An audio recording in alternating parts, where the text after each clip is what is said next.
Gate exam ആണോ നിങ്ങളുടെ ലക്ഷ്യം? ബിടെക് പഠനം പൂർത്തിയാക്കിയവർക്ക് IIT, NIT പോലുള്ള റെപ്യൂട്ടഡ് ഇൻസ്റ്റിറ്റ്യൂട്ട്സിൽ MTech പഠനം ഉൾപ്പെടെ നിരവധി സാധ്യതകൾ അക്ഷരാർത്ഥത്തിൽ തുറന്നു നൽകുന്ന ഒരു ഗേറ്റ് തന്നെയാണ് gate exam. Various PSU jobs ആയിക്കോട്ടെ, ഇന്ത്യയിലും ഫോറിൻ കൺട്രീസിലും ഉൾപ്പെടെ പ്രൈവറ്റ് മേഖലയിൽ ഉയർന്ന സാലറിയിൽ ജോലി നേടാനും ഗേറ്റ് എക്സാം ഇമ്പോർട്ടന്റ് ആണ്.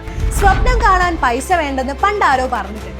അതുകൊണ്ട് തന്നെ ഫിനാൻഷ്യലി പിന്നിലോട്ട് നിൽക്കുന്ന വിദ്യാർത്ഥികളെ അവരുടെ സ്വപ്നത്തിലേക്ക് കൈപിടിച്ചു വരുത്താൻ സിവിലിയൻസ് എത്തുന്നു 5 ലക്ഷം രൂപയുടെ സ്കോളർഷിപ്പ് ബെനിഫിറ്റ്സുമായി സിവിലിയൻസ് ഗേറ്റ് സ്കോളർഷിപ്പ് ടെസ്റ്റ് 2026. ഈ വരുന്ന ഡിസംബർ 13 വൈകിട്ട് 7 മണി മുതൽ ഗേറ്റ് എക്സാമിന്റെ അതേ പാറ്റേണിൽ സിവിൽ ആപ്പിലൂടെ നിങ്ങൾക്ക് ഈ സ്കോളർഷിപ്പ് ടെസ്റ്റ് അറ്റൻഡ് ചെയ്യാവുന്നതാണ്. രജിസ്റ്റർ ചെയ്യാനായി സ്ക്രീനിൽ കാണുന്ന QR കോഡ് സ്കാൻ ചെയ്ത് ഗൂഗിൾ ഫോം ഫിൽ ചെയ്യുക. കൂടുതൽ വിവരങ്ങൾക്കായി വിളിക്കാം 8281 003366. Learn from the best.